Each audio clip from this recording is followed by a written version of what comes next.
በጥላ ውስጥ የሚኖሩ ከመጋረጃ ጀርባ ሆነው የሀገራትን ዕጣ ፈንታ የሚቀይሩ ጥቂት ሰዎች አሉ።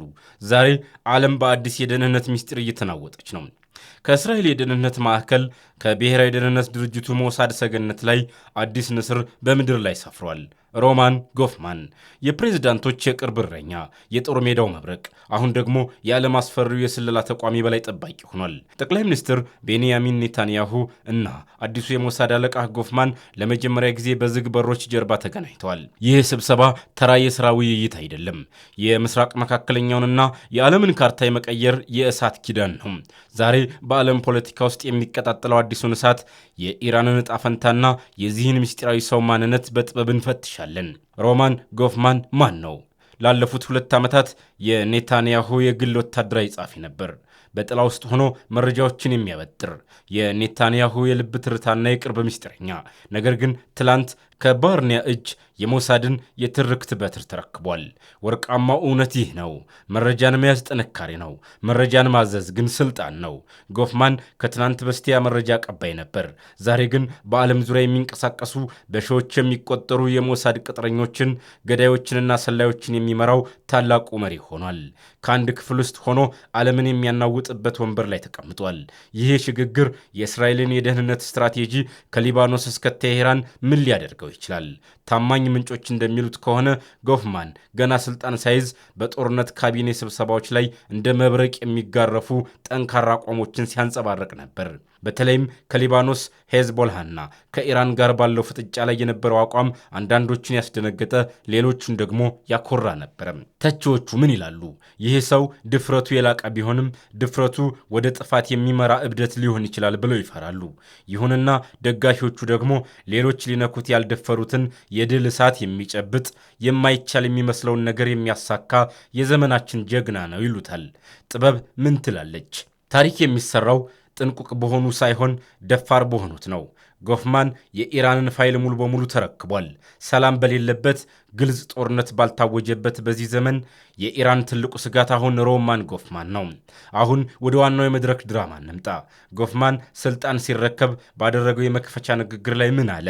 የኢራንን እስላማዊ አገዛዝ ሙሉ በሙሉ እንጥላለን የሚል የማያወላውል ቃል ገባ።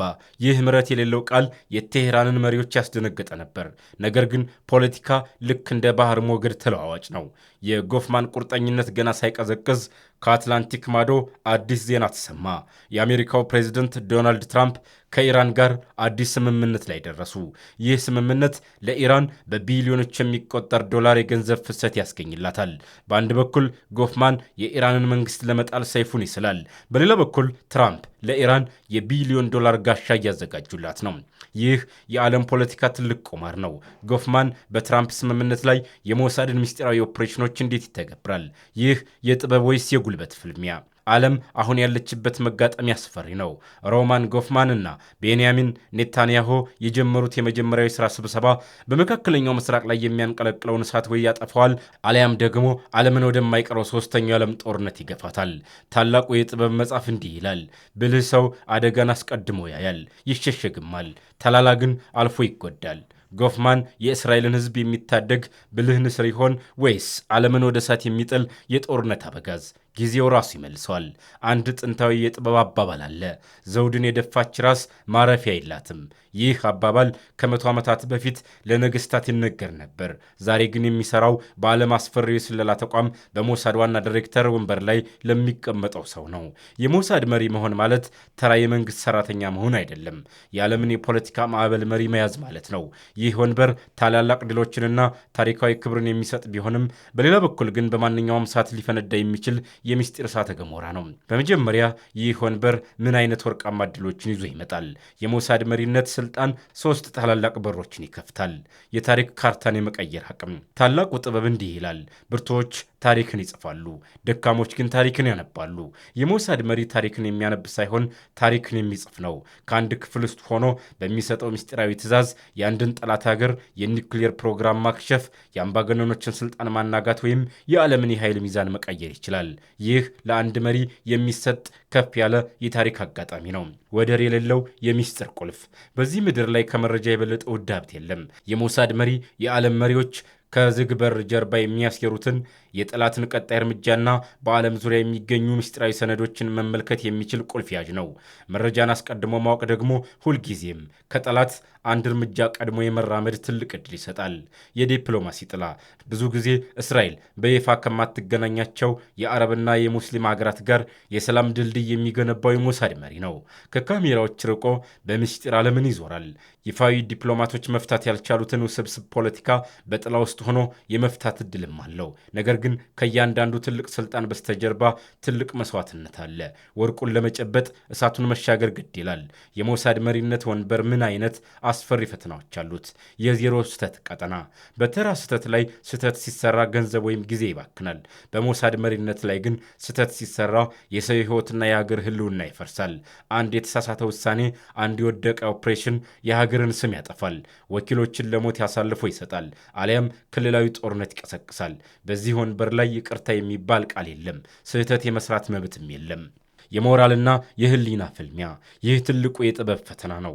የሀገርን ደህንነት ለመጠበቅ ሲባል የሞሳድ መሪ አንዳንድ ጊዜ የሞራል ጥያቄ የሚያነሱ ከባድ ውሳኔዎችን ለማሳለፍ ይገደዳል። ሰላዮችን መስዋዕት ማድረግ፣ የጠላትን መሪዎች ማጥፋትና በጥላቻና በደመና መሃል መጓዝ የዕለት ተዕለት ስራው ነው። ከጭራቆች ጋር የሚዋጋ ሰው እሱ ራሱ ጭራቅ እንዳይሆን መጠንቀቅ አለበት ይላል ጀርመናዊው ፈላስፋ ኒቼ። የሞሳድ መሪ የሀገሩን ሰላም ሲጠብቅ የራሱን የህሊና ሰላም የማጣት ትልቅ ፈተና አለበት። የፖለቲካና የደህንነት ግጭት። አዲሱ መሪ የራሱን ሚስጥራዊ ኤጀንሲ ብቻ ሳይሆን በላይኛው ፎቅ ላይ ያሉትን የሀገሪቱን ፖለቲከኞችን ማስተናገድ አለበት። ልክ እንደ ኔታንያሁ ያሉ ጠንካራ ፖለቲከኞች የራሳቸው የፖለቲካ አጀንዳ አላቸው። የሞሳድ መሪ ደግሞ ሙያዊና ወታደራዊ እውነታውን መያዝ አለበት። በፖለቲከኞች ፍላጎትና በሀገር ደህንነት እውነት መሃል ሳይደቆስ ሚዛኑን ጠብቆ መጓዝ እጅግ ከባድ ፈተና ነው። የሞሳድ መሪነት እድሉም ታላቅ ነው፣ ፈተናውም እንዲሁ አስፈሪ ነው። ታላቁ ጥበብ ምን ይላል? የእውነተኛው መሪ መለኪያው በትልቁ ማዕበል ውስጥ ቆሞ መርከቧን ማረጋጋት መቻሉ ነው። አዲሱ መሪ ሮማን ጎፍማን በዚህ የእሳት ወንበር ላይ ተቀምጧል። እድሎቹን ተጠቅሞ እስራኤልን ወደ አዲስ የደህንነት ምዕራፍ ያሸጋግራል ወይስ በፈተናዎቹ መሃል ተመትቶ ይወድቃል? ዓለም በጉጉት የምትጠብቀው ትልቁ ትርኢት አሁን ጀምሯል።